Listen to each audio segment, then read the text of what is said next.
Très bien, bonjour à tous. Nous reprenons nos auditions dans le cadre de la procédure d'appel à candidature que l'autorité a lancée le 28 février dernier en vue de l'échéance en 2025 des autorisations actuellement accordées à 15 services. Comme vous le savez, donc, conformément à notre délibération du 29 mai, les auditions durent 1h30 chacune, avec un exposé introductif, Monsieur le Président, de 30 minutes maximum par le candidat, suivi d'un temps d'échange avec le collège. Donc, nous vous entendons ce matin au titre de la société d'édition Canal+, pour le projet Canal+ Cinéma, sachant qu'on vous retrouvera cet après-midi pour Canal+. Conformément donc à la jurisprudence et au texte de l'appel à candidature, je rappelle que le candidat ne peut pas apporter de modifications substantielles au dossier de candidature que vous nous avez transmis, que les membres du collège et des services ont par devers eux et ont examiné. Mais par contre, vous pouvez bien sûr apporter des précisions. Et les membres du collège vous en demanderont d'ailleurs peut-être à travers leurs questions, engagements qui pourront ensuite, le cas échéant, être pris dans les conventions liant l'éditeur au régulateur. Voilà, je rappelle que l'audition est publique, elle est retransmise sur le site de l'ARCOM et sur les réseaux. Monsieur le Président, vous avez la parole. Monsieur le Président, Mesdames les conseillères, Messieurs les conseillers, je suis très heureux d'être présent devant vous pour cette troisième audition de la semaine pour le groupe Canal+, afin de vous présenter la candidature de la chaîne Canal+ Cinéma pour l'obtention d'une nouvelle autorisation en TNT à compter du 31 août 2025. Je suis accompagné de Laetitia Ménassé, secrétaire générale du groupe, d'Amandine Ferré, directrice financière du groupe, de Gérald Brice-Viret, directeur général de Canal+ France en charge des programmes et des antennes, d'Églantine Leclabar, directrice générale adjointe de Canal+ France en charge du marketing et du digital, et de Vincent Girard, directeur des chaînes cinéma du groupe, dont Canal+ Cinéma. Avant de vous exposer le dossier de la chaîne Canal+ Cinéma, je vais d'abord le replacer brièvement dans le contexte du projet global de notre groupe. Avec plus de 6 milliards d'euros de chiffre d'affaires et une présence dans plus de 50 pays, le groupe Canal+ est aujourd'hui le premier groupe privé de télévision en Europe. Il se déploie sur 3 activités principales qui sont étroitement liées. La télévision payante, la télévision gratuite et enfin la production, la distribution et la restauration de films via Studio Canal, également détenteur de l'un des plus prestigieux catalogues au monde, composé de plus de 9000 titres, provenant de 60 pays et couvrant 100 ans d'histoire du cinéma. C'est ce triptyque, télévision payante, télévision gratuite et Studio Canal, qui donne au groupe Canal+ sa place unique dans l'écosystème du cinéma et qui fait de nous le premier partenaire de la création cinématographique en France. Notre groupe est présent sur toute la chaîne de valeur du cinéma. C'est une dimension structurante de la stratégie du groupe Canal+, à laquelle nous sommes attachés et fidèles depuis la création des chaînes Canal+. Via notre filiale Studio Canal, nous produisons et nous distribuons des films et nous sommes régulièrement premiers distributeurs français. Avec Canal+, nous accompagnons les réalisatrices et les réalisateurs dans le développement d'un scénario, dans le financement et dans la production de leurs films. Les films poursuivent ensuite leur chemin sur nos antennes, en VOD tout d'abord, puis sur nos chaînes Premium Canal+ et Canal+ Cinéma en première exclusivité, puis sur Ciné+, devenu Ciné+ OCS récemment, et enfin sur nos chaînes gratuites C8 et C-Star. Depuis que le groupe Canal+ existe, il est toujours resté fidèle à ses engagements et cohérent avec son aspiration de participer à la structuration de la filière, y compris pendant la crise Covid, quand les financements ont déserté le cinéma français et que la filière était en difficulté. Le groupe Canal+ était là, lui. Ces dernières années, nos ambitions sont restées inchangées. Pourtant, le monde dans lequel nous évoluons, lui, s'est bien transformé.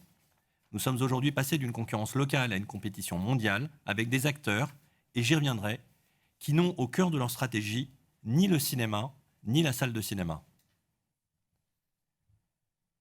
Comment le groupe Canal+ a-t-il dû se réinventer dans ce nouveau contexte concurrentiel ?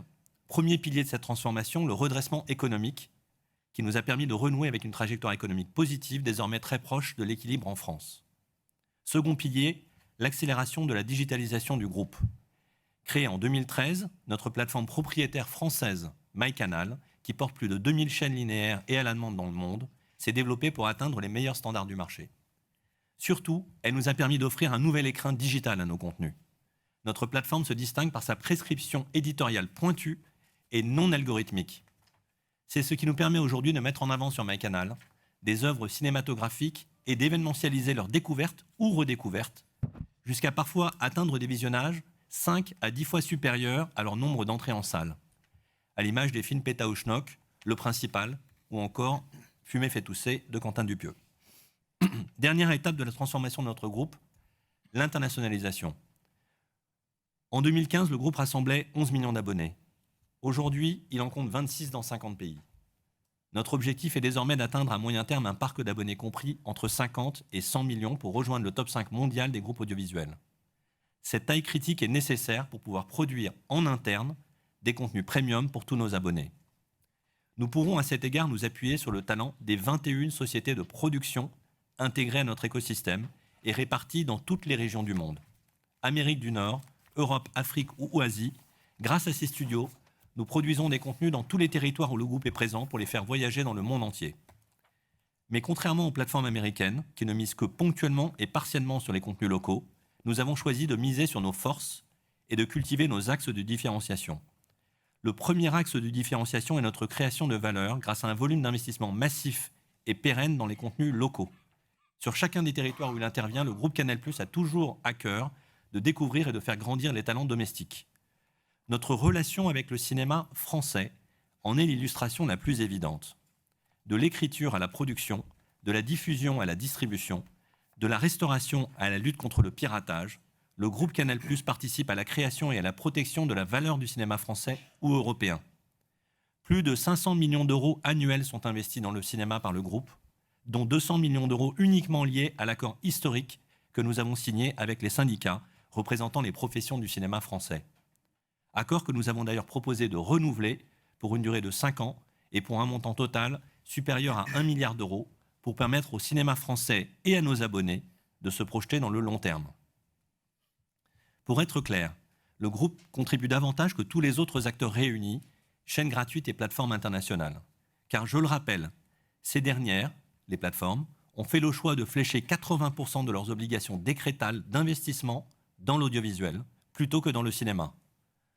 Un montant supérieur dans le cinéma leur aurait pourtant permis d'accéder à la première fenêtre de diffusion fixée dans la chronologie des médias.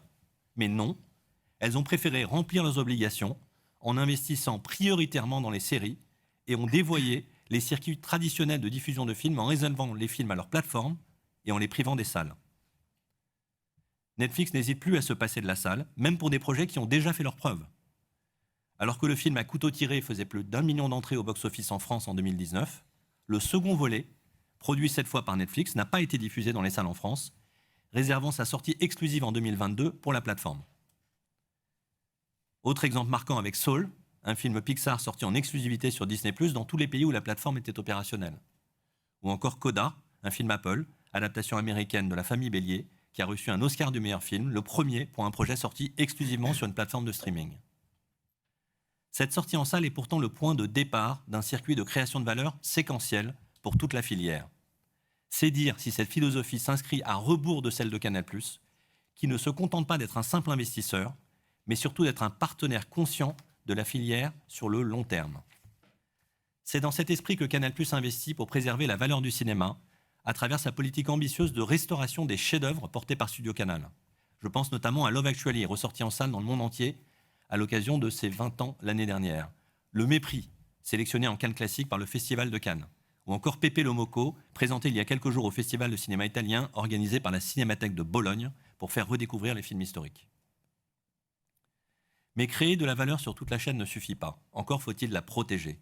C'est pourquoi, et l'Arcom y contribue largement, nous investissons massivement pour lutter contre le piratage des œuvres audiovisuelles dans un contexte de multiplication des offres illégales. Deuxième axe de différenciation du groupe Canal+, la manière dont nous ventilons et allouons nos investissements dans les contenus et notre rôle à ce titre dans la structuration des filières auxquelles nous participons directement et indirectement. Cette diversité s'exprime autant via le nombre de sociétés partenaires que dans la typologie des films de cinéma accompagnés. Pas un seul de nos concurrents ne fait travailler autant le tissu industriel créatif français.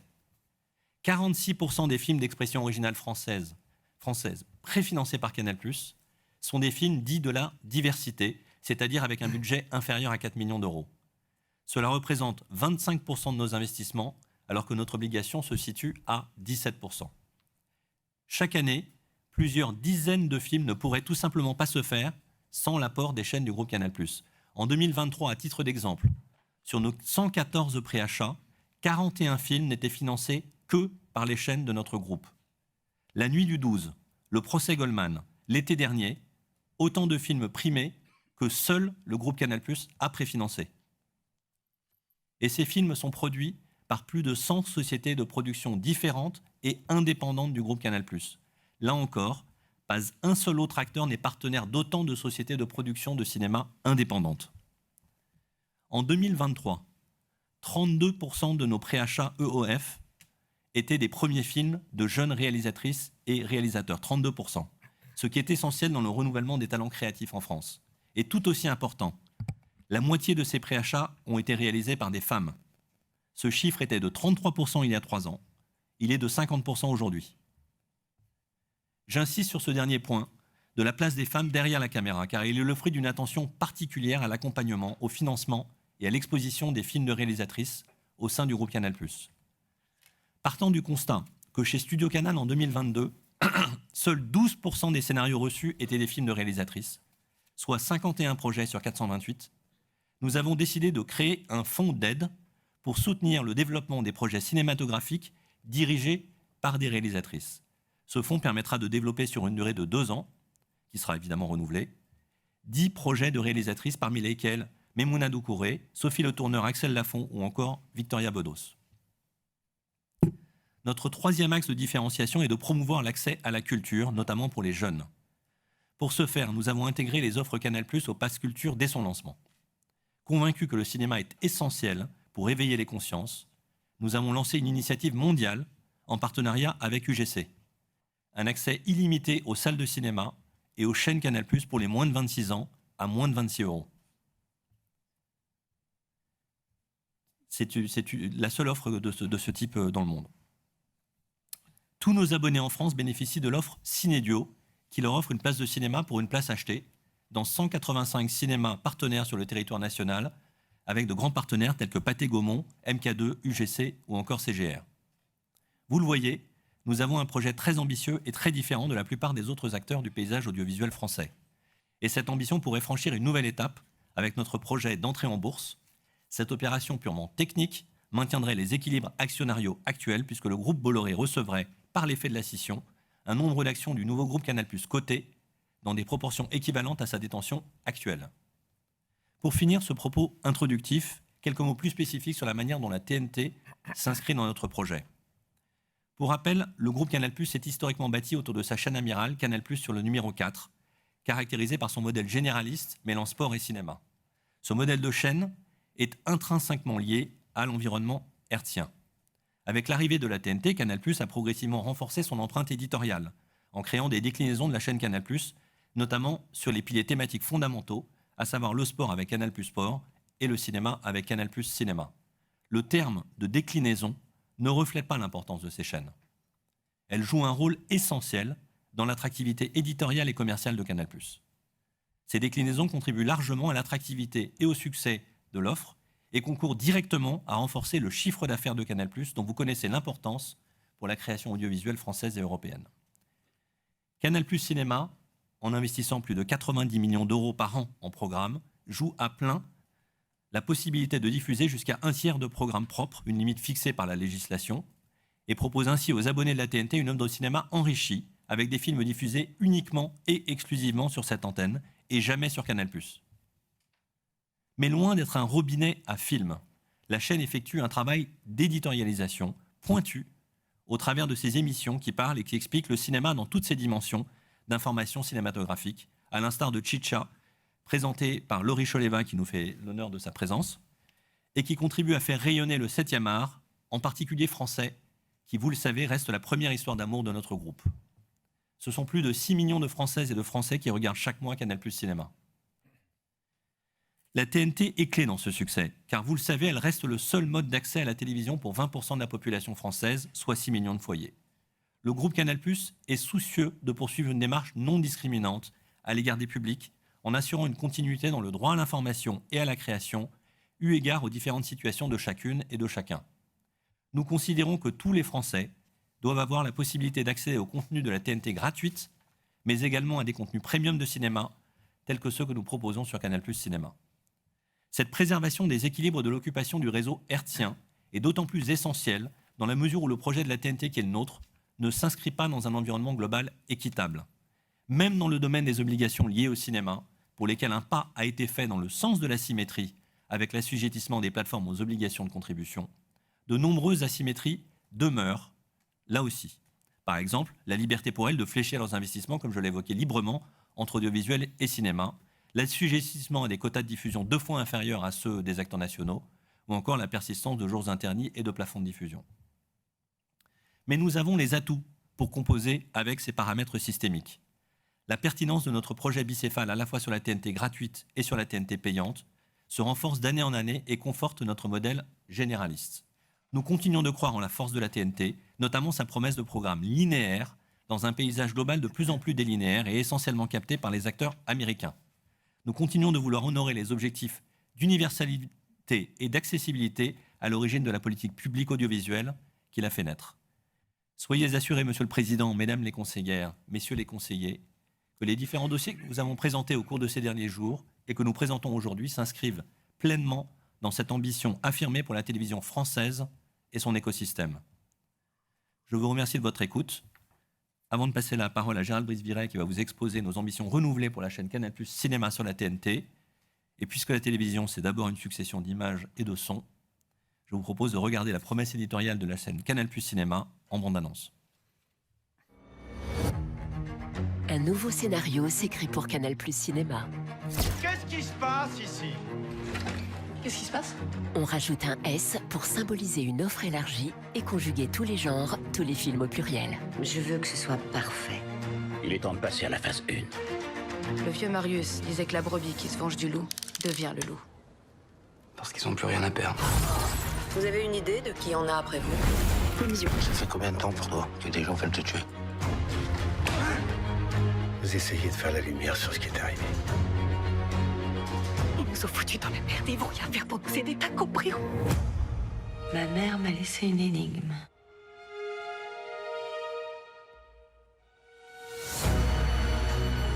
C'est tellement simple quand ça commence. On ne se pose pas de questions. On oublie comment tout a démarré. Les jours se succèdent.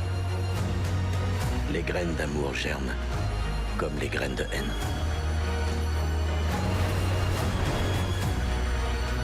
On a tous besoin de rêver. Un nouveau chapitre et toujours plus de films. Canal+ Cinéma avec un S comme cinéma. Monsieur le Président, Mesdames et Messieurs les conseillères et conseillers, Canal+ Cinéma, dans la forme qu'on lui connaît aujourd'hui, est né dans le cadre de la création de l'offre Canal+ Bouquet, visant à faire la part belle à chaque pilier de Canal+. Dès le premier appel d'offres de la TNT, nous avons candidaté pour que Canal+ Cinéma rejoigne la TNT, et ce, avec la volonté de proposer aux Français une chaîne qui met à l'honneur tout le cinéma, tous les cinémas. Cette promesse éditoriale a été amplement tenue et ainsi trouvé sa place sur la TNT. Depuis presque 20 ans, Canal+ Cinéma participe indubitablement à la richesse de la TNT, réunit chaque mois 6 millions de téléspectateurs en métropole, sans compter ces téléspectateurs en Outre-mer, également sur les 27 pays sur lesquels nous diffusons en Afrique francophone. Le cinéma est l'un des intérêts premiers des Français, et logiquement l'un des intérêts premiers de nos abonnés. 90% d'entre eux expriment un intérêt prononcé pour le cinéma. Il est donc apparu comme une évidence de satisfaire cette partie significative de notre public avec une chaîne 100% cinéma. La plus vaste diversité des genres, c'est la promesse de Canal+ Cinéma, c'est la façon de se différencier de l'offre cinéma des autres chaînes. Si Canal+ Cinéma fait la part belle au cinéma récent, 6 mois, je l'aime bien celle-là, après le sortir en salle, ils peuvent aussi y trouver du cinéma de genre, d'auteur, des films primés en festival ou salués par la critique, et plus largement des pépites du cinéma français et international. Au total, la chaîne diffuse plus de 500 films par an, dont 180 d'entre eux ne sont diffusés que sur Canal+ Cinéma. Une telle profondeur dans l'offre cinéma, nous la devons à une stratégie de groupe payante. Nos équipes de préachat chez Canal+ font partie des meilleures du métier. La totalité des 100 premiers films au box-office en 2023 sont proposés à nos abonnés. La totalité des films primés au César sont des préachats Canal+.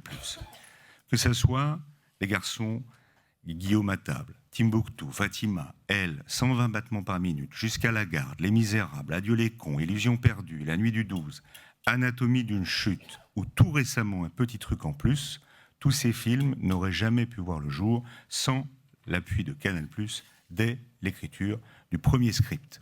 C'est cette expertise unique qui promet cet accompagnement également très différenciant sur cette chaîne. Et nous appuyons également sur des accords passés avec l'ensemble des studios majeurs américains, Disney, Warner, Universal, Paramount et Sony, ce qui nous permet d'avoir la meilleure offre du marché. Nous allons également, Vincent Girard pourrait y revenir, acquérir des films sur tous les territoires auprès des distributeurs indépendants. La TNT, c'est l'opportunité pour tous de retrouver chez soi des films, comme les films d'auteur qui ne sont pas toujours accessibles en salle et ce partout en France. Ainsi, la couverture permise par la TNT permet, au travers des chaînes comme Canal+, Cinéma, de démocratiser le cinéma. Tous les Français peuvent retrouver ainsi la télévision, tous les films. C'est précisément la promesse de notre chaîne. Une éditorialisation très forte, on y reviendra. 4 émissions hebdomadaires, dont plus de courts, la seule émission proposée sur le court-métrage en France et en télévision. C'est une exclusivité de Canal+ Cinéma. L'éditorialisation, ce sont aussi des programmations spécifiques autour des réalisateurs, des genres, des thématiques, des festivals. On prépare les 50 ans du Festival de Deauville ou les 50 ans de la prochaine cérémonie des Césars. C'est une équipe de cinéphiles, une équipe dédiée à la sélection des chaînes, une équipe dédiée au visionnage, dédiée à la programmation, parce que tout cet accompagnement à la chaîne permettent de proposer une programmation éminemment humaine, en totale opposition au robinet à films américains ou téléfilms, ou aussi en totale opposition aux recommandations automatiques et algorithmiques. Notre programmation invite ainsi les abonnés à diversifier leur consommation cinéma au lieu de les enfermer dans une catégorie. Nos choix éditoriaux sont lourds de sens et nos équipes cinéma prennent la mesure de leurs responsabilités. Une double responsabilité, pour finir. Bien sûr, comme le disait Maxime, une responsabilité économique. Au-delà du soutien financier direct apporté par nos équipes de préachat et d'acquisition, nous soutenons également avec force les 5000 salles de cinéma en France, avec la Fédération nationale des cinémas français, on pourra également y revenir. Une responsabilité sociétale forte. Le cinéma est en effet l'un des principaux vecteurs de messages. Il est donc essentiel d'en faire un espace de diversité. Nos équipes ont à cœur de représenter la diversité de notre pays, de nos territoires, dans les films diffusés, mais aussi dans des opérations éditoriales mettant en valeur des réalisatrices ou, par exemple, avec une programmation LGBTQ+, pour le mois des fiertés, c'était le mois dernier. Au nom des 2000 collaborateurs du groupe Canal+, nous sommes donc très heureux de demander le renouvellement, la candidature de Canal+ Cinéma pour cet appel d'offres. Merci. Les 2000 collaborateurs en France. En France. Merci beaucoup, Monsieur le Président, pour votre présentation très, très claire. On va engager l'échange avec le Collège à présent. Peut-être 2 questions pour débuter cet échange. Le premier sur la TNT, on l'a déjà évoqué lundi. Bon, vous savez que l'ARCOM a pour mission de veiller à la bonne gestion du spectre. Les fréquences que nous attribuons, que nous allons attribuer sont un bien rare et convoité. Donc la question de votre engagement sur la TNT, que vous avez exprimé, est bien évidemment pour nous un élément d'appréciation très important. Est-ce que vous nous confirmez ici que vous êtes déterminé à vous engager pour la durée sur cette demande d'autorisation que vous formulez aujourd'hui devant le Collège? Oui, et j'en profite pour revenir sur... Donc la réponse est oui. Et j'en profite pour revenir sur je reviendrai d'ailleurs cet après-midi aussi, mais sur ce qui s'est passé dans le passé. Nous n'avons jamais contesté la volonté de s'inscrire dans la durée de 10 ans. Nous avions demandé à ce que, si certaines conditions n'étaient plus remplies, nous ayons la faculté éventuellement de nous retirer de la TNT, ce qui n'est pas possible puisque c'est discrétionnaire de l'ARCOM, et donc nous avons compris que ça n'était pas possible. Mais il y avait bien pour nous l'intention tout de même de s'inscrire dans une durée de 10 ans au départ, et c'est uniquement à la suite d'échanges avec vous et vos services que nous nous sommes résolus, compte tenu de notre incapacité à obtenir ce scénario, à une durée courte, en effet. Mais donc s'inscrire dans la durée, c'est bien le sens de Canal+, Et c'est bien le sens de la proposition que nous avons faite au cinéma français, puisque nous-mêmes, c'était d'ailleurs un sujet de débat avec les organisations du cinéma, puisque la loi aujourd'hui ne permet pas nécessairement ça, de s'inscrire dans une durée de 5 ans. Et si c'était possible, Canal+ irait même au-delà. Nous pensons qu'il est absolument essentiel aujourd'hui de favoriser la stabilité, et la durée est une composante essentielle de la stabilité. Oui, c'est un point effectivement qui est important pour nous. La fixation de la durée appartient au régulateur, comme vous le savez, c'est lui qui fixe la durée. L'éditeur peut tout à fait demander à quitter en cours de route son autorisation, mais la décision effectivement appartient au régulateur. Donc ce cadre juridique, vous le connaissez, on a échangé à plusieurs reprises sur ce sujet.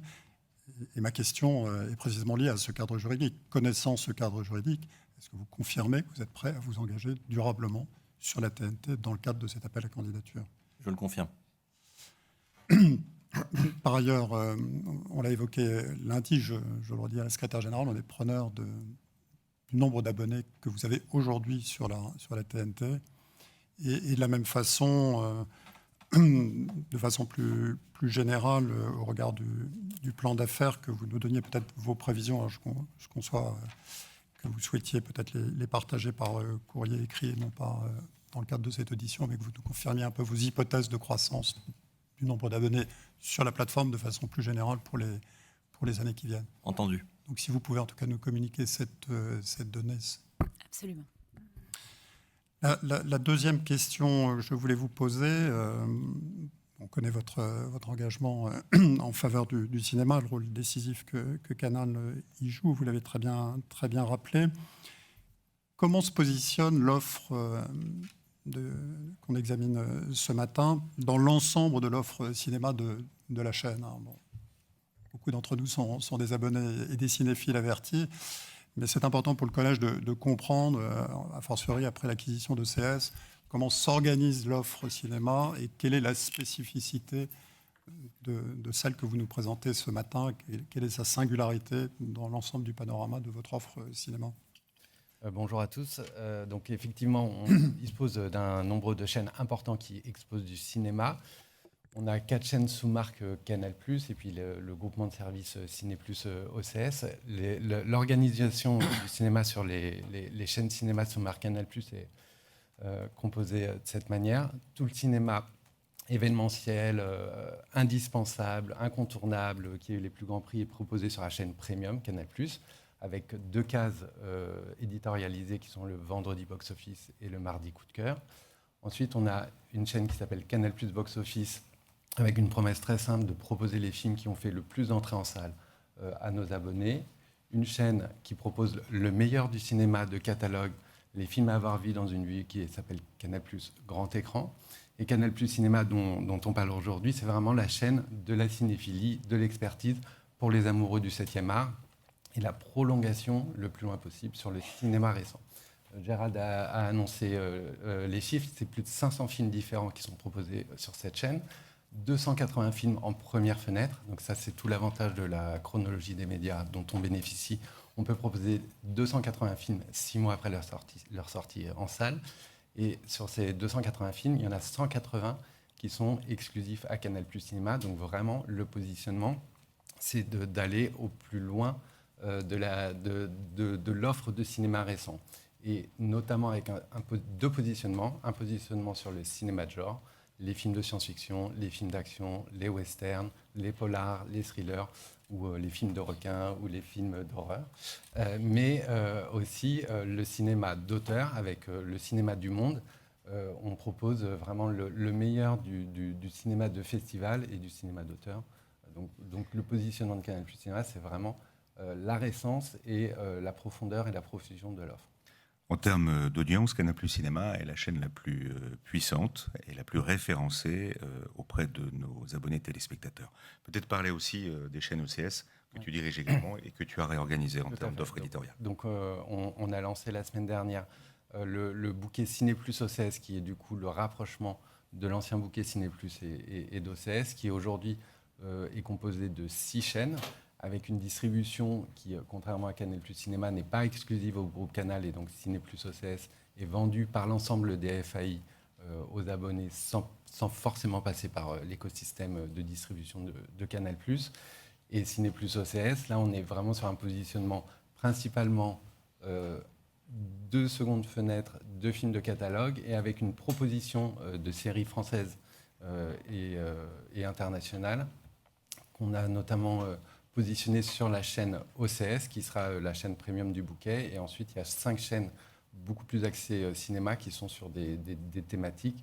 Ciné+ Fresson qui va proposer du thriller, de l'action, du polar et du film de blockbuster. Ciné+ Émotion qui est positionné sur les films qui racontent les grandes épopées, les drames, les comédies romantiques, les films en costume.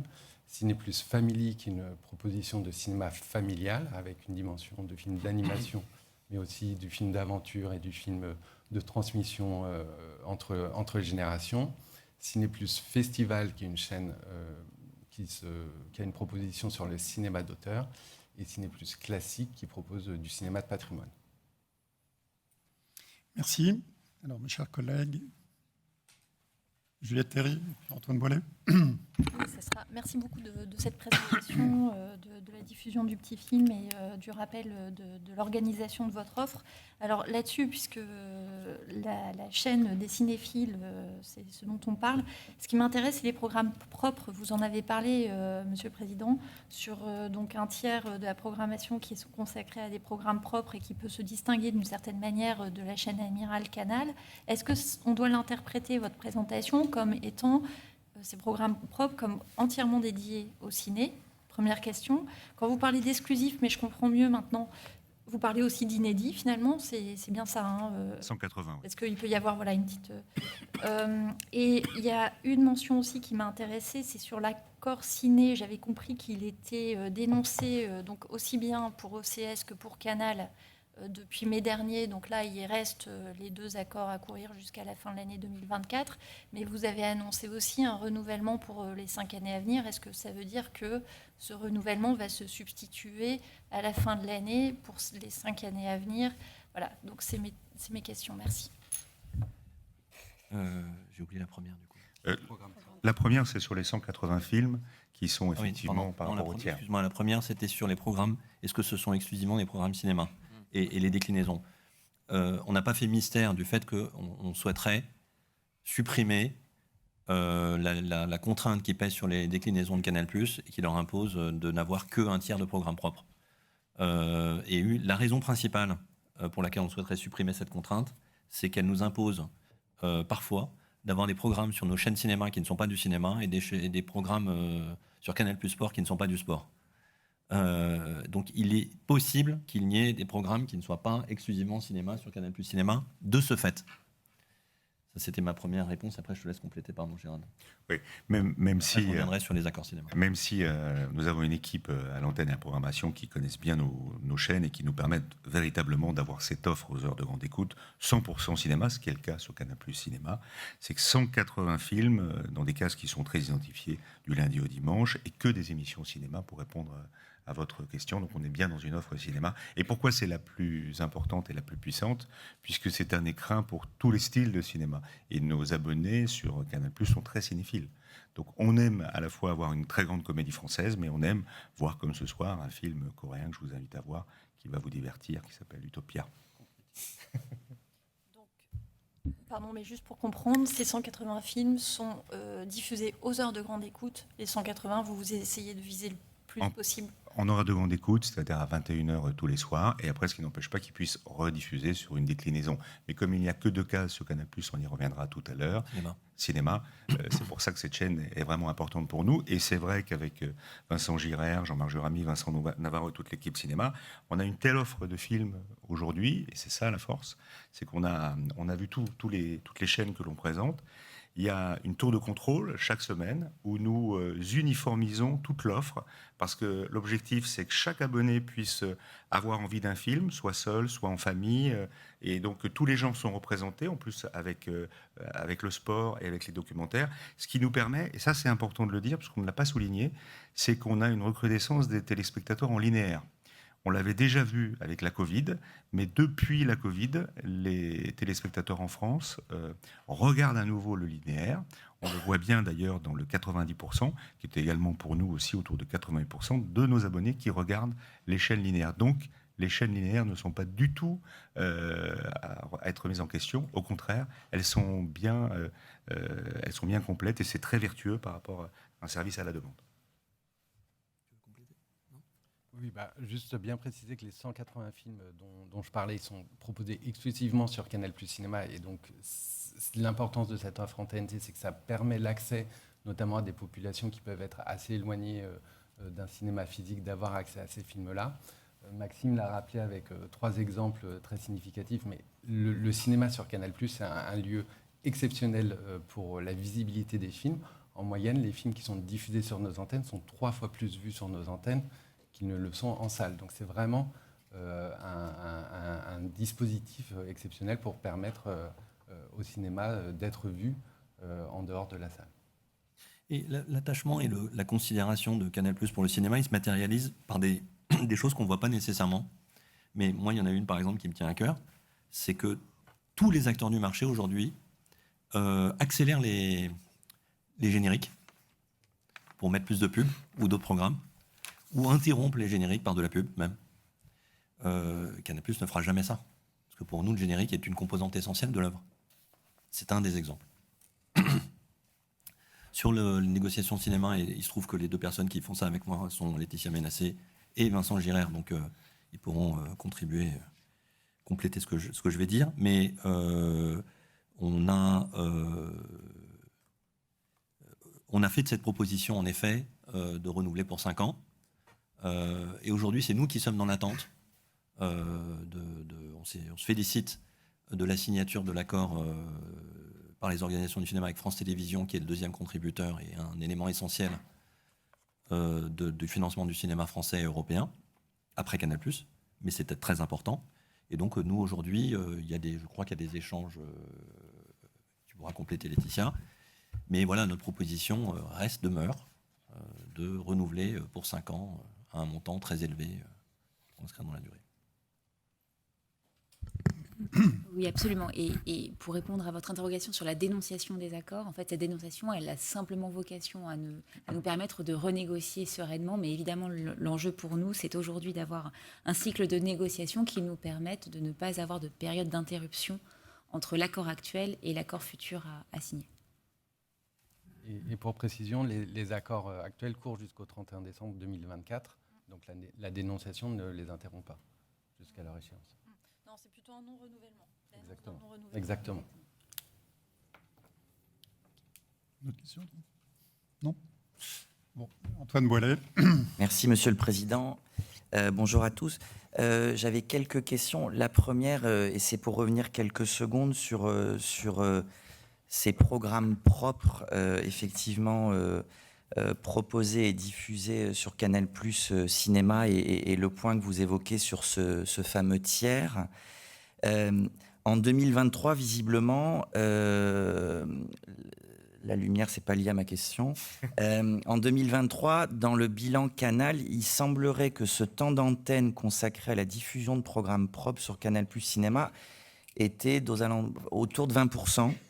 Donc, est-ce que là-dessus, est-ce qu'on a mal compris quelque chose mais est-ce que vous pourriez revenir sur ce premier point ? On est surtout à 33-34%, donc je vérifierai ce point, mais ce point n'a pas remonté jusqu'à nous. Là, le 180 sur 500 films, il est... Ok. Et donc, sur ce tiers qu'on évoque, pour être sûr d'avoir vraiment bien compris, donc c'est essentiellement du film cinéma, mais il peut y avoir en mag ou d'autres types d'offres ponctuellement, d'autres programmes exclusifs en diff Canal+ Cinéma. Alors, on a une émission cinéma qui est exclusive, qui est l'émission qui est consacrée au court-métrage qui s'appelle Plus de cours, qui est programmée le vendredi soir, une semaine sur 2, qui dure 45 minutes et qui permet à la fois d'avoir un zoom sur l'actualité du court-métrage, mais surtout de la recommandation pour aller consommer le court-métrage qui est disponibles sur MyCanal, puisque évidemment la composante non linéaire du cinéma est extrêmement forte. Et puis ensuite, on va avoir effectivement des films très spécifiques. Je peux vous donner quelques titres de films qui n'ont été diffusés que sur Canal+ Cinéma. Saint-Omer d'Alice Diouf, qui avait eu le Lion d'Argent il y a 3 ans. Les miens, Farang. Les filles d'Olpha, qui étaient César du meilleur documentaire. La Voix Royale, La Famille Asada. Donc c'est cette typologie de cinéma qu'on va proposer exclusivement sur la chaîne Canal+ Cinéma. Et puis, on va aussi parfois avoir des documentaires exclusifs qui donnent un éclairage particulier. Donc ça, c'est de l'OAV, mais qui parle de cinéma et qui donne un éclairage spécifique sur un cycle ou une programmation cinéma qu'on peut proposer. Dans le cadre de l'éditorialisation que vous évoquiez. Et pour aller plus loin sur effectivement votre stratégie au niveau marketing, éditorial et programmation, à quel moment sur ces 180 films vous décidez de les flécher en diff exclusive le moment venu par rapport à la chrono des médias, Canal+, Cinéma? Comment ça se passe? Alors la programmation, on essaye, on n'y est pas tout le temps aux 6 mois, mais de pouvoir diffuser les films très tôt à 6 mois, c'est vraiment une valeur ajoutée très forte. C'est perçu par nos abonnés comme une des forces de l'offre cinéma de Canal+. Donc on essaye d'être au plus près de l'ouverture des droits 6 mois après la sortie en salle.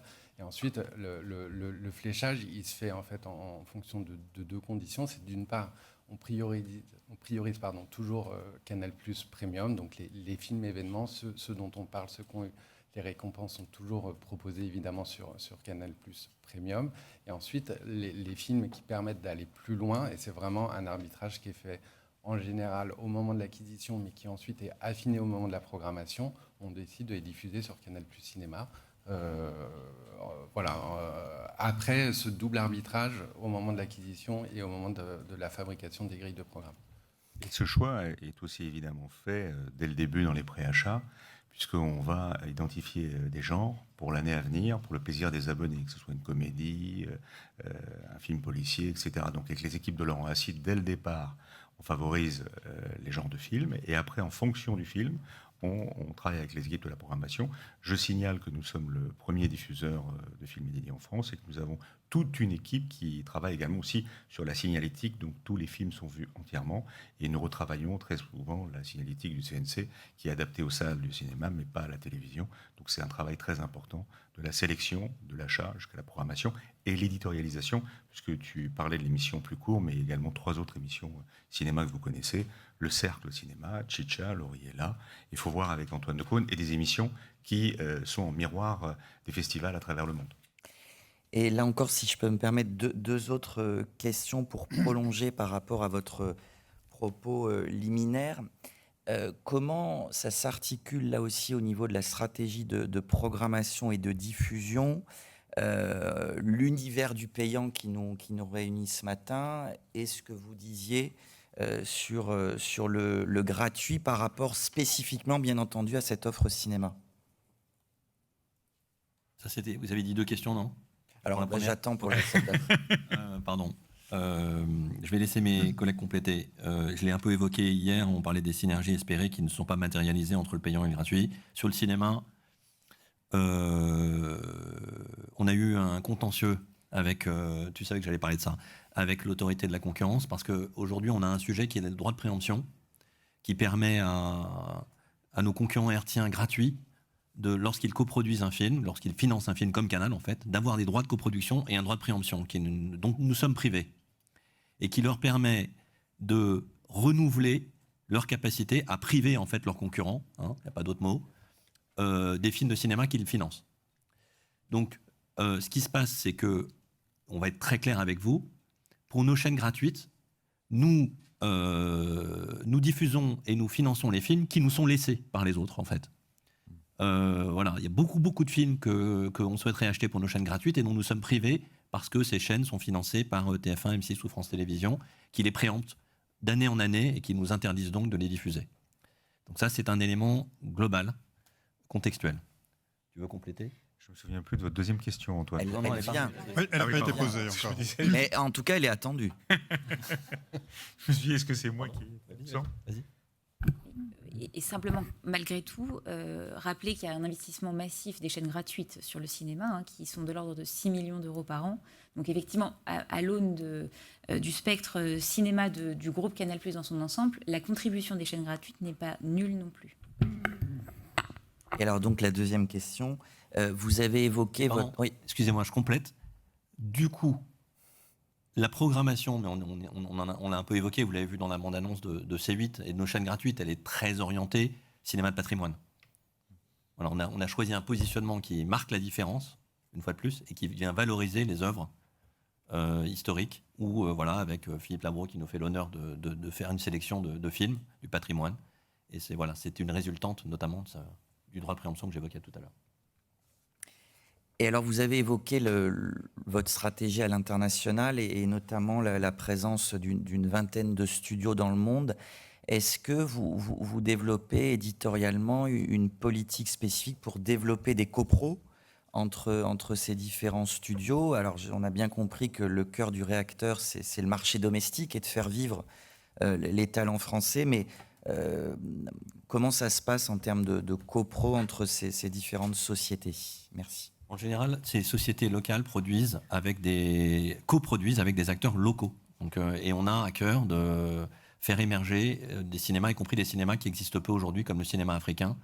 On aura des annonces d'ailleurs avant la fin de cette année, sans doute, sur les investissements de Canal+, sur le continent africain en matière de cinéma, ou en Asie, où évidemment là, il y a un cinéma coréen qui a réussi, et japonais de temps en temps, mais assez peu encore de cinéma qui voyage.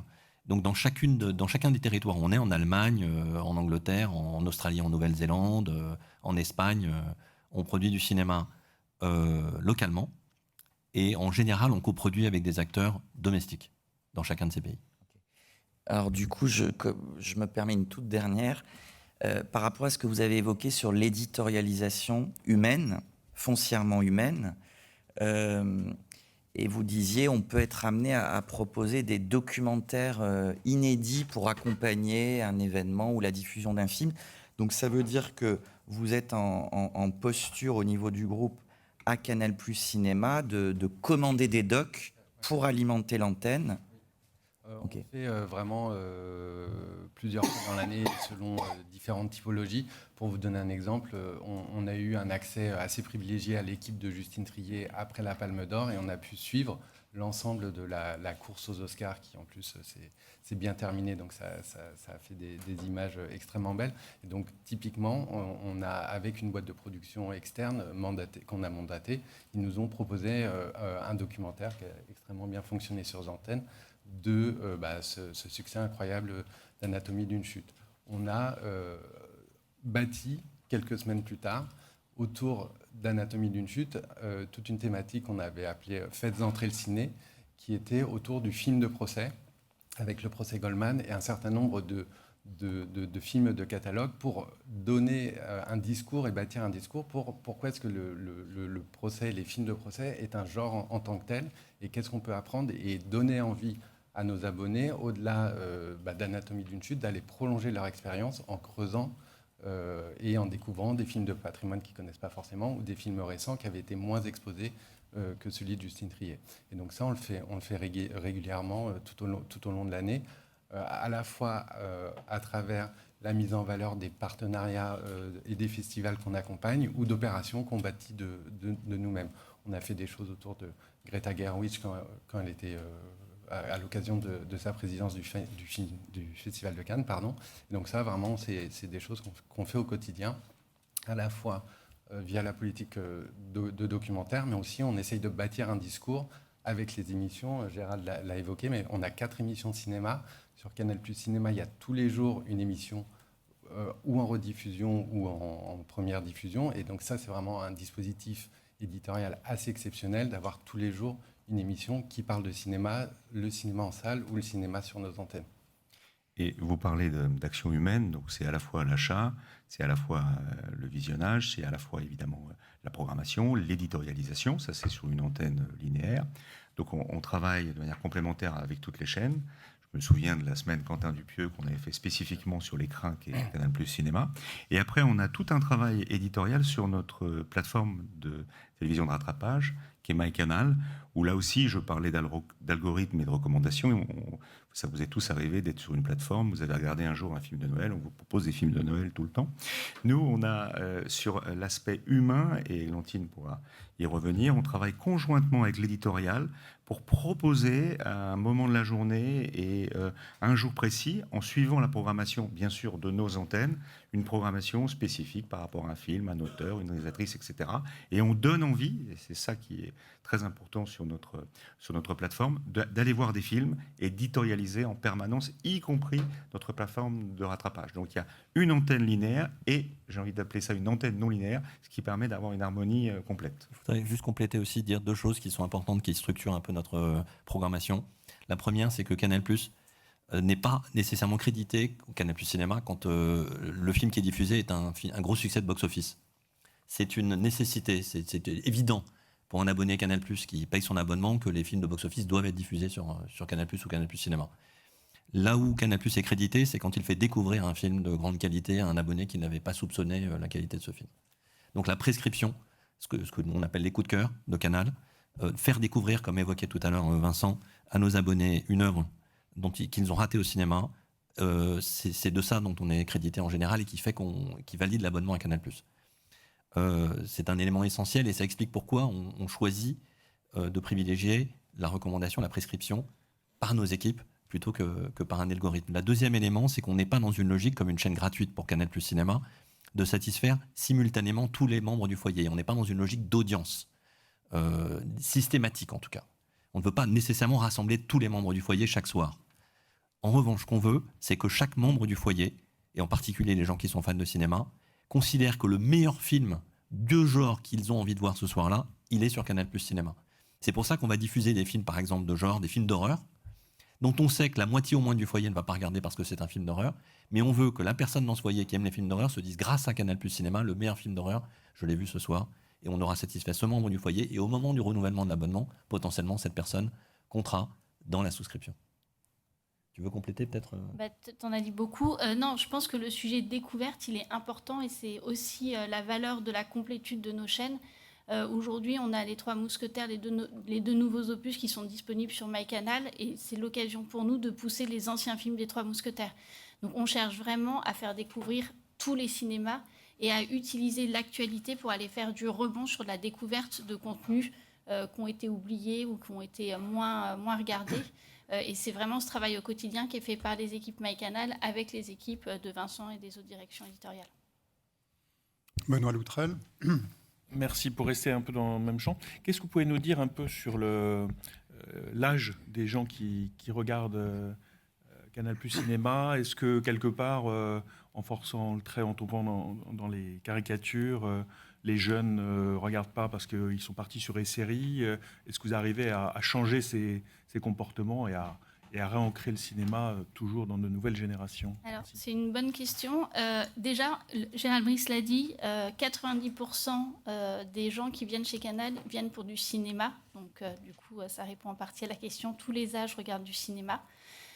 L'autre point dont on est très fiers, c'est que l'offre RA+ nous a aidés à remettre les jeunes face au cinéma. On avait avant une offre moins de 26 avec l'ensemble de nos tarifs à moins 50%. On recrutait plutôt des profils masculins qui venaient regarder nos compétitions de sport. L'offre RA+ cinéma nous a permis d'aller chercher des publics plus mixtes ou en tout cas et plus féminins et des publics du coup qui sont plus fans de cinéma, enfin de toutes les thématiques, mais aussi de cinéma et pas seulement de séries. Donc cette offre elle est réservée aux moins de 26 ans et on l'a dit, le succès commercial est très important. On l'a pas. C'est plus de 500 000 souscriptions aujourd'hui à cette offre, donc plus de 500 000 moins de 26 qui ont souscrit. Focalisé sur le cinéma. Et l'offre qu'on a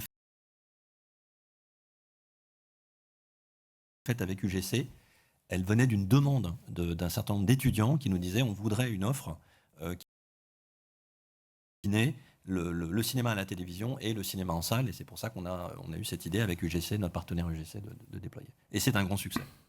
C'est très important ce que vous dites parce que c'est vrai qu'il y a une dizaine d'années, on a eu très peur pour le cinéma avec l'arrivée des plateformes et des séries. Et on s'est dit, les séries, c'est le nouveau genre. Et les films, c'est peut-être un peu désuet. C'est ce qu'on a peut-être pensé à tort de la TNT. C'est plus le cas aujourd'hui. Eh bien, au contraire, je pense que le cinéma a retrouvé ses heures de gloire. Nous, on le voit en termes de consommation et auprès des jeunes abonnés. On était au-dessus de 60 ans il y a 5 ans en termes de moyenne d'âge. Aujourd'hui, on est plus près des 52 ans de moyenne d'âge de Canal+ Cinéma, avec une répartition qui se fait 10% sur les 15-34, 40% sur les plus de 35 ans et 25% sur les plus de 65%, de 65 ans. Donc il y a vraiment une répartition qui s'est faite. Et sur Canal+ Cinéma, on est 50% d'hommes, 50% de femmes. Donc on ne peut pas faire mieux en termes de représentation.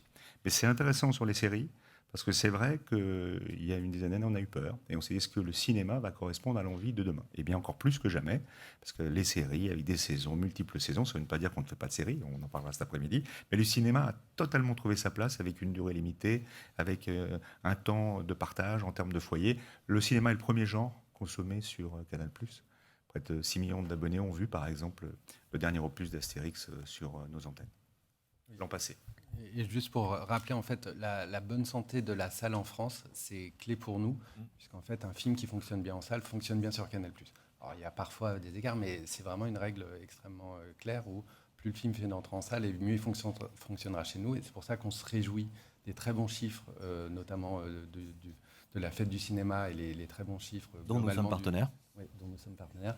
Les très bons chiffres du premier semestre en salle en France, puisqu'on sait que ça va aussi porter nos audiences et l'attractivité de notre offre 6 mois plus tard. Et on sait que tout ça est fragile parce que la France est quasiment le seul pays au monde à avoir une salle en aussi bonne santé. Je veux dire, les États-Unis, c'est très dépendant de certains films. Il se trouve qu'en ce moment, il y a le gros succès de Vice Versa 2 qui porte la salle américaine. Et on sait que tous les cinémas européens, quasiment, ont disparu. Pour sortir des films en salle en Angleterre, en Allemagne et dans un certain nombre de territoires européens, on sait que c'est beaucoup, beaucoup plus difficile dans les autres pays européens. Donc on peut vraiment se réjouir de ça. Et vous parlez bien sûr de la fête du cinéma, mais nous sommes aussi partenaires du Printemps du cinéma, puisque nous sommes évidemment très proches de la Fédération des salles de cinéma et notamment de son président Richard Patry. Et après la Covid, nous avons travaillé conjointement ensemble pour faire revenir les gens au cinéma. Et nous finançons à la fois ces deux événements et nous fabriquons les 2 films pour promouvoir ces 2 événements qui sont importants pour la popularisation du cinéma et le fait que les gens sont revenus en salle grâce notamment au dernier film d'Artus. Pour rester sur les mêmes sujets, vous aviez insisté, Monsieur le Président, dans votre présentation sur le fait qu'il n'y avait pas de programmation algorithmique. Mais on voit bien que vous avez ce qui est naturel, une politique de la data assez sophistiquée, et d'autant plus normal que votre modèle repose pour l'essentiel sur la plateforme. Mais malgré votre note en faveur de la TNT, c'est quand même là que se trouve l'essentiel de vos abonnés. Vous n'allez pas vous orienter dans les années qui viennent quand même vers une offre plus spécifique à l'abonné en fonction de ses usages précisément, de ses desiderata, puisque vous sollicitez d'ailleurs son opinion sur les films. Cette logique algorithmique, est-ce que vous n'allez pas la prendre en compte, si, vous avez serait-ce que pour des raisons économiques? Non, mais vous avez raison, on va s'orienter comme la plupart des plateformes vers de l'individualisation, mais on sera toujours très soucieux de la découverte. En fait, c'est pas qu'on va pas utiliser l'intelligence artificielle et les algorithmes, mais c'est qu'on va s'assurer qu'à chaque fois, la décision ultime, elle est bien prise par une personnalité, une vraie personne, qui interviendra sur le choix qui sera fait avant que le film soit posté et où il sera posté. Mais oui, il y aura une individualisation. Églantine y travaille beaucoup sur les profils, mais avec à chaque fois cette volonté d'ouvrir et de faire découvrir des films qui ne seront pas nécessairement ceux qui auraient été prescrits par l'algorithme. Merci. Denis Rapote, je crois, souhaitait poser une question. Oui. Dans le dossier, il n'y a pas d'engagement particulier en matière d'éducation aux médias, mais moi, j'entends éducation aux médias d'une manière plus large, qui est aussi éducation à la citoyenneté numérique. Et dans la citoyenneté numérique, il y a effectivement la manière dont on fait prendre conscience de ce qu'est la valeur de la propriété intellectuelle et la manière dont, effectivement, il faut à tout prix la préserver. Alors peut-être que cette question, d'une certaine manière, est une question qui ne se pose pas et que je devrais m'arrêter là. Parce que c'est une chaîne cinéma et qu'il n'y a peut-être pas de place sur une chaîne cinéma à pouvoir faire passer sous un format, à inventer peut-être, ce type effectivement de message. Et puis je pourrais aussi m'arrêter parce qu'au fond, c'est une chaîne payante qui fonctionne sur abonnement et qu'après tout, quand on est abonné, on n'est pas pirate. Et c'est pas vrai. Parce qu'effectivement, désormais, et on le constate de plus en plus à travers nos études, un mode hybride de consommation à la fois légale et illégale. Voilà, donc ma question qui, pour partie, peut-être se pose. Est-ce qu'il y a des initiatives particulières qui pourraient être envisagées ou qui le sont? Depuis 1 minute. C'est parfait. Depuis 1 minute, il y a donc des je initiatives particulières parce que je rejoins tout à fait votre question. Et en effet, je crois comme vous que ce n'est pas parce que les gens consomment légalement qu'ils ne le font pas également illégalement. Et je pense que de rappeler à tout moment, et notamment autour du cinéma et de la consommation de cinéma sur Canal+ Cinéma, l'importance de la valeur me semble en effet un bon axe. Et donc on va s'attacher à réfléchir à la matérialisation d'une réponse à votre question qui est légitime. Alors Anne Grandénon, puis Bénédicte Lesage. Alors, merci beaucoup. Vous avez très bien décrit tout ce que vous allez diffuser comme film en matière de cinéma. Est-ce que vous avez des nouveaux projets en ce qui concerne les émissions qui accompagnent, en fait, qui éditorialisent ces films Est-ce que vous avez des projets spécifiques? C'est le moment où Laurie tend l'oreille. Ouais, dans mon dos, j'ai senti. Peut-être, justement, parce qu'on parle de Laurie Choleva, peut-être raconter ce qu'on fait autour des festivals. Alors, on n'a pas beaucoup parlé de festivals. On n'a pas beaucoup parlé des festivals, c'est-à-dire que nous avons, même si nous ne sommes plus partenaires de Cannes, et vous savez qui est partenaire, nous avons tous les films de Cannes. Donc nous délocalisons systématiquement sur chaque festival une émission qui s'attache à faire découvrir les coulisses et à donner aussi envie de la promotion des films avec Antoine Decaune ou Laurie par exemple qui sera à Deauville pour les 50 ans. On le fait pour la Mostra et on le fait pour toutes les cérémonies à travers le monde qui sont toutes diffusées. Je le dis sur Canal+ Cinéma. C'est vrai que nous sommes partenaires des Césars encore pour longtemps. Donc ça, c'est important. On s'inscrit dans le temps long avec les Césars, puisque 100% des films qui sont sélectionnés sont préfinancés par Canal+. Et c'est le moment renouvelé depuis quelques années de présenter à l'ensemble des Français la richesse du cinéma français qui est préfinancé par Canal+. Nous sommes vraiment attachés au Cercle Cinéma, qui est une émission qui existe depuis 20 ans. Parce que c'est une émission, quand je suis arrivé, certaines personnes m'ont dit on va peut-être l'arrêter. Je dis sûrement pas. Parce que c'est la plus cinéphile des émissions et des critiques de cinéma extrêmement pointues, présentées par Lily Bloom. On va justement dans des émissions spécifiques autour d'un réalisateur, autour d'une actrice, autour d'une réalisatrice. On a effectivement Chicha, avec Laurie Choleva, toute l'actualité des interviews. Et on a développé, il faut voir, une nouvelle émission d'Antoine Decaune, que je vous invite à voir, qui est diffusée sur Canal+ Cinéma et également sur Canal+, qui est vraiment là aussi pour monter le côté coulisses et premium de toutes celles et ceux qui font le cinéma. Et après, on ne s'interdit pas d'avoir toujours des documentaires. Et ça, le cinéma étant effectivement une des thématiques les plus fortes, nous sommes toujours en train d'inventer, je pense, au cinéma part que l'on propose avec certains, par exemple, le prochain, ce sera Roche Dizem, où c'est lui qui explique son cinéma. Donc c'est très important, on l'a fait Quentin Dupieux avec d'autres, donc c'est très important de le faire. Bénédicte Lesage. Merci Olivier. Je voulais vous demander un peu des précisions sur ce que vous produisez, ou que vous coproduisez, que vous achetez sur les territoires ultramarins où vous êtes présents et où vous avez des engagements sur des investissements sur des productions culturelles produites sur ces territoires. Est-ce que vous pourriez nous préciser un peu en termes quantitatifs, qualitatifs, ce que vous faites sur ces territoires? On a plusieurs millions d'investissements sur les territoires ultramarins. On investit tout naturellement dans des documentaires, dans des portraits. On investit aussi dans des compétitions sportives. Je pense à la Tour des Yoles de la Martinique ou à certains treks en Réunion.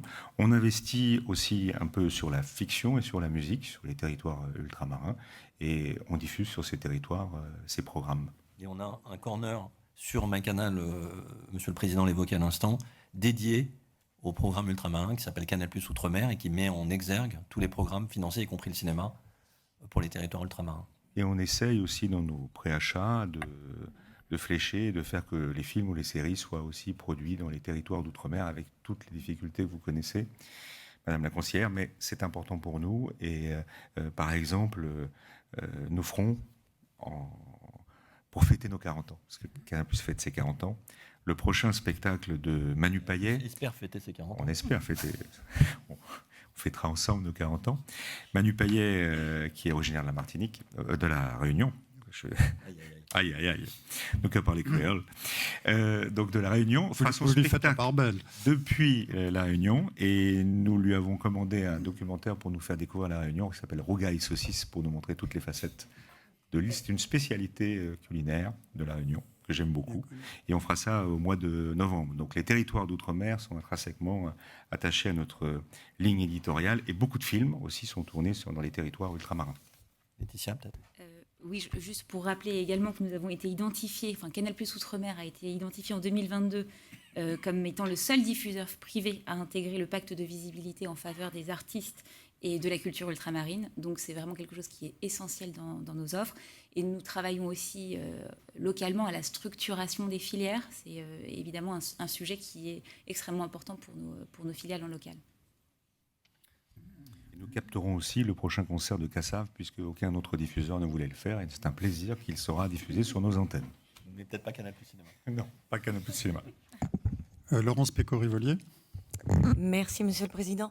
Une petite précision et puis 2 questions. La précision, vous avez dit 90% linéaire, c'est ça, dans votre propos introductif? Ça, c'est la télévision en France, c'est 90-10. Nous sommes plutôt aux alentours de 85% sur Canal+. Ok. Merci. Alors, sur les questions, en matière de cinéma, les problématiques d'accessibilité sont évidemment encore plus fortes qu'ailleurs. Est-ce que vous pourriez nous redévelopper, alors sur sous-titrage, vous dites 60%, est-ce que c'est votre engagement ou est-ce qu'il peut être supérieur dans le cas où une convention serait signée? Vous avez un programme particulier qui s'appelle 10 Titles. Oui. Je suis assez intéressée par ce qu'il représente. Et toujours en matière d'accessibilité sur l'audio-description, est-ce que vous avez un laboratoire interne? Est-ce que vous fonctionnez par sous-traitance? Enfin, voilà, quel est le dispositif pour l'audio-description? Alors déjà pour sourds et malentendants, on en parlera cet après-midi sur Canal+, on est toujours mieux-disant sur nos chaînes. C'est 6 millions de Français, c'est 6 millions d'abonnés potentiels. Donc c'est vrai que nous sommes à 100% sur Canal+, nous sommes à 60% sur Canal+ Cinéma, donc on pourra en reparler lors de la discussion de la convention avec beaucoup de plaisir, puisque c'est notre objectif, et c'est ce que Maxime nous a donné comme objectif, que tous les programmes soient sous-titrés. On vise le 100% pour être clair. Voilà, on vise le 100%, donc Madame la conseillère. Sur l'audio-description, on fait appel évidemment à des prestataires et on travaille, on fait attention à le faire. Bon, on le fait sur beaucoup de créations originales, beaucoup sur le film et on le fait également sur Canal+ Cinéma. Et sur This Title, c'est des sous-titres spécifiques qu'on a créés avec des professionnels pour les personnes dyslexiques que on ne peut pas malheureusement trouver sur la TNT, mais sur nos plateformes tiers. Et ça permet à la fois à quelqu'un qui n'est pas dyslexique de pouvoir lire un sous-titre et à une personne dyslexique de pouvoir mieux lire et mieux comprendre le programme.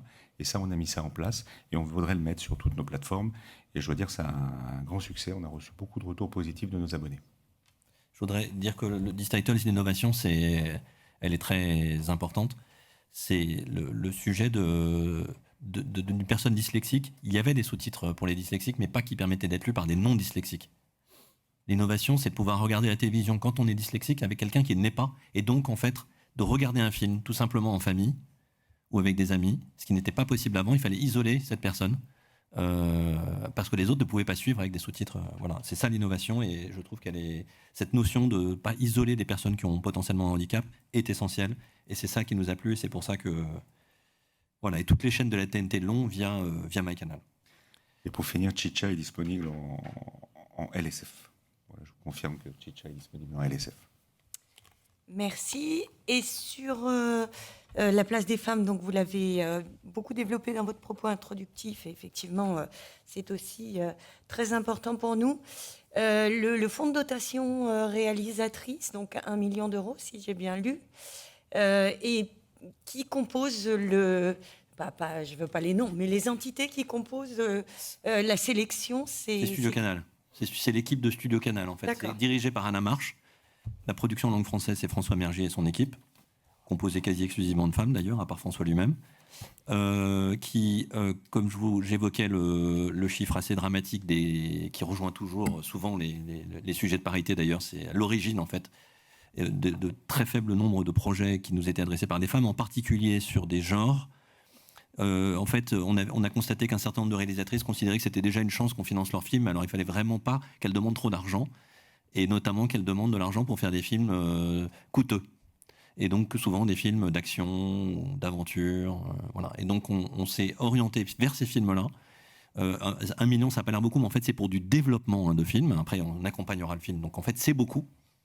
Et on a considéré que ça nous permettait de financer à peu près, le développement d'une dizaine de films sur 2 ans. C'est le minimum. Aujourd'hui on est assez confiant sur notre capacité à faire ça. Et on s'adresse à toutes les femmes. Certaines sont des actrices, par exemple, connues qui veulent se lancer dans la réalisation, ou d'autres sont des toutes jeunes réalisatrices dont ce serait potentiellement le premier long. Voilà. Et sur ces sujets comme sur d'autres, je tiens vraiment à souligner le travail de Laurent Acide, de son équipe et de Vincent, parce que s'il n'y a pas l'attention pour faire augmenter ces chiffres, par définition, ils se réduisent en fait. C'est pour ça qu'on regarde systématiquement les projets qui sont portés par des femmes. J'évoquais le 50% dont on est très fiers sur les premiers films.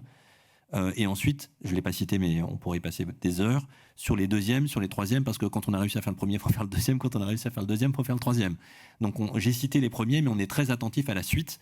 Et ce qu'évoquait tout à l'heure Vincent Girard sur l'accès qui nous a été réservé par l'équipe de production de Justine Triet et Justine Triet elle-même, il est aussi le fruit de la relation qu'on a construite avec Justine, qu'on a construit avec Ducournau, qu'on a construit avec tout un tas d'autres réalisatrices à succès et primées, qu'on a au Jeannery, pour en citer une autre, que j'aime beaucoup, qu'on a accompagné dès le court. Le court-métrage est absolument essentiel. Donc c'est vraiment à la genèse, en réalité, qu'on fait émerger ces talents féminins, et ensuite on les accompagne, et puis on a parfois... on a la chance, et elles ont la chance et le talent de réussir comme Justine ou Julia ou Jeanne l'ont fait. Maxime a raison de le préciser, nous n'avons aucune obligation sur les courts-métrages, et pourtant nous avons une politique ambitieuse de courts-métrages. En préparant ces auditions, on s'est rendu compte que Xavier Giannoli avait fait son court-métrage, le premier court-métrage sur Canal+, il y a plus de 20 ans, et aujourd'hui, Illusion perdue est notre série d'Argent et de sang qui a cartonné à travers le monde. On est d'ailleurs partenaire du Festival de Clermont-Ferrand de manière très, très soutenue.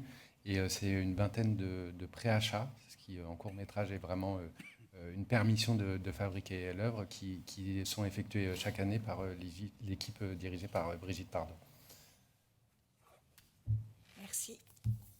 Alors, Hervé Gaucho. Pardon, le premier film de Thomas Lilti, je pense toujours à Thomas, parce qu'il nous a fait des films formidables depuis. Le premier film de Thomas Lilti, c'est un échec commercial retentissant, avant Hippocrate. Et donc on voit le talent de Thomas.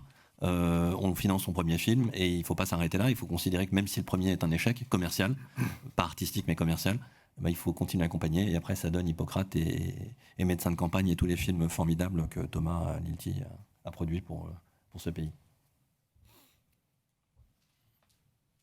Alors, Hervé Gaucho, tu avais fini, Laurence ? Hervé Gaucho. Merci, Monsieur le Président. Je voulais parler de diffusion. Avec deux petites questions. La première, donc vous êtes majoritaire sur le multiplex R3, qui est principalement dédié à la TNT payante, à l'exception notable de LCI. Il y a eu un moment où il y a eu des réflexions, on va dire, pas seulement de votre part, mais avec d'autres, et notamment avec les diffuseurs, sur des recompositions de multiplex, et à cette occasion pourquoi pas envisager un multiplex R3, qui serait exclusivement dédiée aux chaînes du groupe Canal. Je voudrais savoir si c'est quelque chose qui vous intéresserait, ce qui a des implications en termes d'ailleurs de diffusion et de nombre de sites. Et la deuxième question, c'est que depuis quelques mois maintenant, nous travaillons avec des éditeurs au déploiement, j'ai envie de dire enfin, de l'ultra haute définition sur la TNT. La question vous avait été posée il y a des années quand on était au tout début des réflexions et du processus. Je vous repose la question, est-ce que, peut-être pas spécialement pour Canal+ Ciné, mais après tout, c'est l'occasion qui fait le larron de poser la question, pour un ou plusieurs services de Canal+, est-ce que ça pourrait, à l'avenir, vous intéresser en fonction de la valeur que vous donnez, effectivement, à l'avenir de la TNT et de la TNT payante, de monter en ultra haute définition? Merci. Alors pour parler du premier point, on en parlera cet après-midi, mais nous sommes toujours ouverts à la discussion concernant la composition des MUX. Notamment qu'il y a des enjeux par rapport à certaines chaînes qu'il faut passer en HD, on en est conscient, premièrement. Et deuxièmement, c'est vrai qu'aujourd'hui sur Canal+, tous nos programmes sont quasiment en 4K, en HD, UHD, toutes les créations générales, tous les films, également les matchs de Ligue de Champions, les matchs de rugby, notamment celui du dimanche. Donc aujourd'hui, on a vraiment très forte demande de la part de la 4K. Et là aussi, on pourra en parler sur Canal+, la chaîne premium. Pourquoi pas ne pas être diffusé en UHD. Et Amandine Ferré, on pose la peut-être. question cet après-midi. Et Amandine Ferré, peut-être pour compléter. Amandine. Oui, sur la question de l'UHD, Monsieur le Président, vous le disiez en préambule, la fréquence est une ressource rare et donc on est limité. Donc il faudrait qu'on voit dans quelle mesure on arrive sur cette ressource TNT qui est limitée à faire de l'UHD qui permette d'avoir une qualité d'image et de son qui soit au niveau de ce que les abonnés attendent. Et si c'est le cas, on est bien évidemment ouvert à la discussion, surtout sur du cinéma et du sport qui sont des thématiques sur lesquelles on a un enjeu important à avoir une image, un son de qualité. Donc on est bien évidemment ouvert à en discuter dans la mesure où techniquement c'est possible. Et 20 ans après le démarrage de la TNT, on peut dire qu'on est déjà en HD, en 5.1 sur la TNT. C'est quand même quelque chose d'assez incroyable pour nos concitoyens. Juliette Théry. Merci beaucoup. J'ai une question au sujet du rachat OCS et des engagements en fait que vous avez eus à l'occasion donc devant l'autorité de la concurrence à cette occasion-là. J'aurais voulu savoir, parce que donc l'idée c'est d'avoir des guichets séparés qui correspondent donc à l'inquiétude des producteurs d'avoir un seul et même acheteur au moment donc pour le préachat des premières fenêtres. Donc je ne reviendrai pas sur ce sujet bien évidemment, mais c'est plutôt sur la mise en œuvre en fait et la compréhension encore une fois de la dénonciation là au mois de mai de l'accord OCS.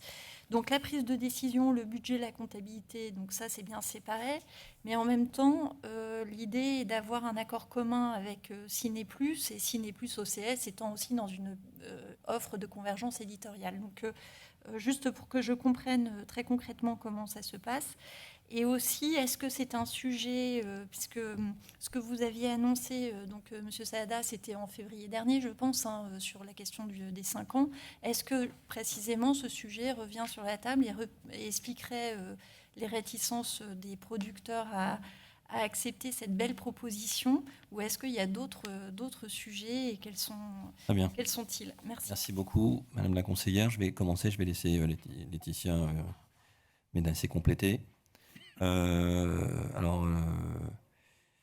a des engagements en réalité assez précis qui ont fait d'ailleurs que sur recommandation quelle personne s'appelle la personne qui vérifie l'application, le Mandataire, merci.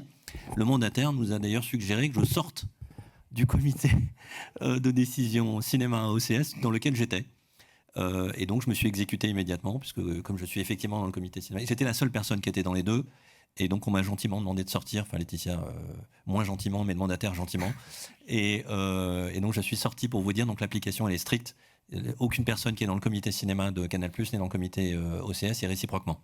Donc, les décisions sont prises de manière totalement indépendante, avec un budget alloué, etc. Et on a un engagement aussi, effectivement, sur le renouvellement des engagements financiers pris par OCS, Ciné+, dans le cadre du renouvellement. Ça n'est pas un sujet qui pose problème aujourd'hui.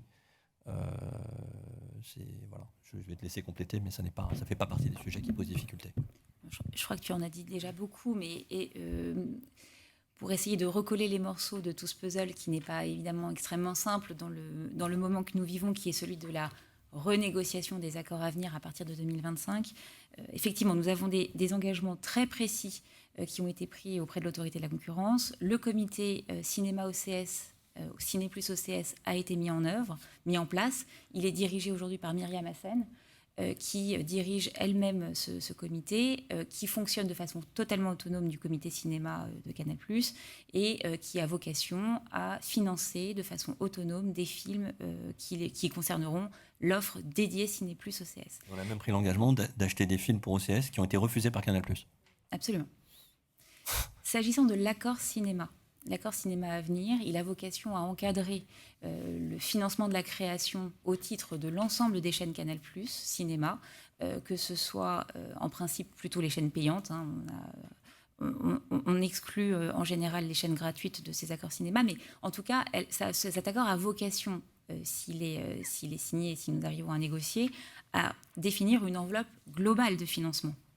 Pas sur les modalités ni les choix éditoriaux qui seront faits par les différents comités. C'est ça le distinguo qui permet effectivement de recoller les morceaux sur la façon dont ça va se passer.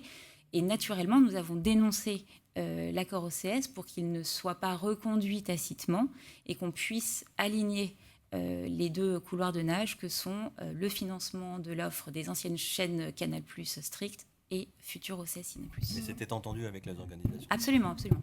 C'était sans surprise. Quelles sont les raisons du refus, ou de la non-acceptation pour le moment, Donc, ça a été proposé, mis sur la table au mois de février, on est au mois de juillet. Est-ce que vous pouvez nous donner ces indications-là ? Je vais commencer, tu vas compléter, ou Vincent complétera aussi. D'abord, moi, je ne les comprends pas, ces raisons. Je pense que le cinéma, les organisations du cinéma devraient se réjouir qu'un acteur comme Canal+ veuille s'engager sur une durée plus longue, avec des montants très significatifs qui sont ceux d'aujourd'hui. Voilà, je pense que c'est une chance et qu'il faut la saisir. Et que d'autres n'ont pas saisi cette chance. Par exemple, dans le foot français, on voit la situation dans laquelle ils sont aujourd'hui. Et je fais l'analogie parce qu'elle est de même nature pour moi. On adore le cinéma français, mais il n'a pas autant de valeur qu'on le souhaiterait à l'international. Et donc, pour les plateformes qui visent à amortir des coûts sur une base mondiale, le cinéma français a évidemment beaucoup moins de valeur que le cinéma américain, ou même, j'ai envie de dire, que le cinéma coréen ou d'autres cinémas qui s'exportent mieux. Et Canal+, comme vous le savez, j'ai expliqué, a une vision complètement à rebours de celle des plateformes, et ce qui explique notre volonté de nous engager dans le long terme. Les sujets qui ont posé difficulté, je vais laisser mes camarades compléter. Je l'ai évoqué tout à l'heure, c'est la durée. C'est-à-dire qu'on nous dit oui, mais 5 ans, c'est compliqué. Aujourd'hui, tu vas expliquer pourquoi, mais 3 ans, etc. Et moi, mon sujet, c'est comme tous les autres droits importants pour Canal+, je veux donner de la visibilité au groupe et à nos abonnés. Donc, je préfère qu'on s'inscrive dans la durée. Et surtout, j'aimerais éviter de tous les 18 mois me retrouver à négocier pendant 1 an avec Laetitia, Vincent et la Task Force Cinéma. Voilà, c'est fou, c'est à peine terminé, on recommence. Et on en est à un stade d'ailleurs où les plateformes elles-mêmes américaines nous disent mais attendez, on n'a même pas le recul suffisant. Jeanne du Barry n'est même pas encore arrivé sur Netflix, c'est le premier film dans le cadre des obligations. Donc comment juger la valeur de ce qu'on a signé alors que le film n'a même pas encore été exploité sur Netflix, c'est beaucoup trop tôt. Donc voilà, en tout cas la durée est un des sujets. Le deuxième qui est très important pour nous, c'est l'exposition en gratuit. Et je disais tout à l'heure, on a eu d'ailleurs des difficultés avec France Télévisions sur ce sujet-là, vous le savez, qui défend une politique que je comprends totalement et qui vise notamment à favoriser l'émergence et le développement du délinéarisé parce que c'est important pour les nouvelles générations. Comme M. Loutrel l'évoquait tout à l'heure, c'est important de raccrocher les nouvelles générations au cinéma. Donc je comprends les demandes de France Télévisions et je me suis réjoui tout à l'heure de la signature de leur accord, mais c'est vrai que nous, un de nos sujets, c'est combien de cinéma va être disponible en gratuit. Parce qu'on pense qu'on ne pourra pas motiver éternellement des abonnés à payer pour du cinéma s'il y a une offre trop pléthorique de cinéma gratuit qui s'ajoute au problème de piratage qu'évoquait tout à l'heure le conseiller Rapone. Donc ce sont les deux sujets. Combien de cinéma est disponible en gratuit, et notamment en délinéarisé, et la durée, je dirais, ce sont les deux problématiques essentielles. Laetitia ou Vincent, je vous laisse compléter. Je crois que tu en as dit beaucoup, mais simplement pour réexpliquer un petit peu le contexte de cette question de la durée et ce qui a fait que la proposition n'a pas pu être acceptée en l'état, du moins du point de vue des syndicats du cinéma, c'est qu'en réalité, le Code du cinéma impose que l'arrêté d'extension qui peut être pris par la ministre s'agissant de la chrono est limité à 3 ans. Donc effectivement, les syndicats nous ont indiqué être dans l'impossibilité de nous assurer une chronologie qui soit en adéquation avec nos demandes sur une durée aussi longue. Donc on est en train de regarder, on essaye, on imagine, pour les raisons que Maxime a exposées juste avant, qu'il serait de l'intérêt de tous d'avoir des durées plus longues s'agissant de la chrono, mais c'est un des éléments de crispation, en tout cas jusque-là, sur notre négociation. Et puis, de façon plus pragmatique, c'est vrai que la négociation de ces accords, c'est une négociation qui est difficile, qui s'inscrit aussi dans un contexte général dans lequel il faut que l'ensemble des acteurs du système soient à peu près alignés sur l'horizon qui est à déterminer. Donc, évidemment, ça prend du temps, on est habitué à ça. On avait négocié pendant assez longtemps la chrono d'avant. On a bon espoir d'y arriver d'ici la fin de l'année. Mais si vous n'y arrivez pas d'ici la fin de l'année, il y aura quand même une prolongation de fait de l'accord actuel. Non, sans doute pas. Non, il n'y aura pas de prolongation de fait, je ne crois pas. C'est bien ce qui m'inquiète, c'est pour ça que je dis que je pense qu'il faut saisir la balle au bon. Je ne suis pas certain du tout qu'il y ait une prolongation. Et là, on regarde les conséquences de ne pas avoir d'accord cinéma.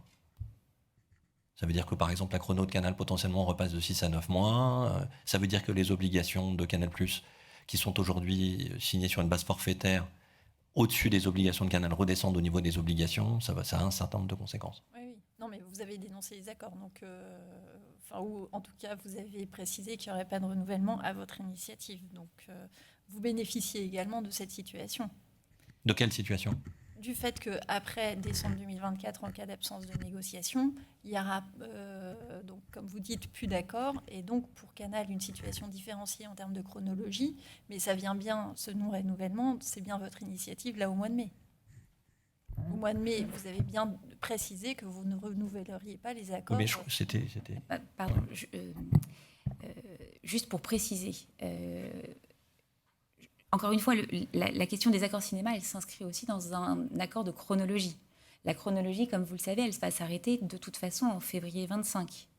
Donc, on ne bénéficiera pas de notre fait. Voilà.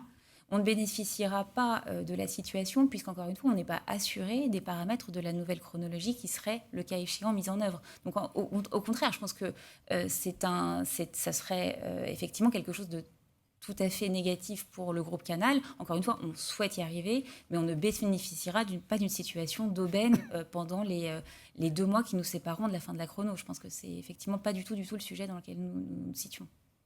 Là, on parle des accords cinéma, pas de la chronologie des médias. La chronologie, elle s'interrompt, sauf si elle est renouvelée. Et pour préciser, la dénonciation de nos accords cinéma, c'était pour éviter la tacite reconduction qui était prévue et qui aurait fait prolonger automatiquement les accords, alors même que la chrono n'est pas stabilisée sur la partie post-2025. C'est ça la logique. Et l'arrêté d'extension concerne la chrono aussi. C'est pour ça qu'on appelle en fait à ce que tout le système, dans l'idéal, soit sur une durée de 5 ans plutôt que 3. Ok, merci beaucoup, c'est très clair. On vous a bien entendu. Je peux poser... Antoine Boilet. D'où aussi l'avantage de ces auditions publiques qui permettent de faire passer des messages. 2 petites remarques et une dernière question. La première remarque, mais sous forme de clin d'œil, c'est qu'un cadre conventionnel à 10 ans, c'est bien, pour ne pas renégocier trop souvent. La deuxième, c'est en prolongement de ce que disait Juliette Théry. Vous avez demandé effectivement la mutualisation de vos obligations en intégrant OCS avec le bloc des obligations Canal+, Ciné+. Et donc, c'est plus une remarque, c'est qu'en tout cas, nous, on sera amené par nature, au regard des engagements autorité de la concurrence, à être avec vous encore plus vigilants sur cette faculté de mutualisation et sur le volet OCS du bloc global des obligations d'OCS pour prendre en compte vraiment vos engagements. Et donc la dernière question, est-ce que, Gérald Brice-Viré, ce que vous avez dit sur le court-métrage et toutes vos actions sur la table vous amènerait je saisis la balle au bond, a accepté un engagement spécifique sur le court-métrage, puisque vous disiez que vous n'en aviez pas. Aucun problème, puisqu'on le fait depuis 1984, donc on peut s'y engager. Juste précise que si Canal+ n'avait pas racheté OCS s'arrêtait. Ça a été clairement évoqué par Orange, aucune offre sur le marché à part celle de Canal+. Donc là, les obligations tombaient. Voilà. Et on a renforcé Ciné+ et OCS parce que l'alternative, c'est que Ciné+ et OCS s'arrêtent. Parce que puisqu'on est sur le sujet de Canal+ Cinéma, je me permets de dire que la dernière évolution des accords cinéma et de la chronologie des médias a permis aux plateformes de se positionner sur les fenêtres de Canal+, ce qu'elles ont choisi de ne pas faire, et de Ciné+, ce qu'elles ont choisi de faire. Et la résultante immédiate, c'est que Ciné+, perd une énorme partie des films en deuxième fenêtre aux plateformes. Donc la question qui nous préoccupe et qui préoccupe les organisations de cinéma, c'est pas est-ce que Canal+, le groupe Canal+, va maintenir ses engagements sur Ciné+ OCS. La question qui nous préoccupe, c'est est-ce que Ciné+ et OCS vont continuer à pouvoir acheter du cinéma en deuxième fenêtre face aux plateformes américaines. C'est ça la vraie question. Parce que si on est incapable de s'approvisionner, ça c'est sûr qu'on ne tiendra pas les engagements, malheureusement. Et donc on devra arrêter les chaînes. Si je résume. Mais on n'en est pas là du tout. Mais je dis juste, le scénario catastrophe, c'est pas celui où Canal ne tient pas ses engagements, c'est celui où Canal n'est plus en mesure de tenir ses engagements parce qu'il n'y a pas de film disponible en deuxième fenêtre pour Canal+. On arrive au terme de cette audition. Peut-être une dernière question sur le plan d'affaires que vous avez joint à votre dossier de candidature, donc qui repose sur des hypothèses de croissance de vos produits d'exploitation et principalement des recettes d'abonnement, naturellement. Vous nous passerez les chiffres, j'ai bien noté, Madame la secrétaire générale, je vous en remercie d'avance.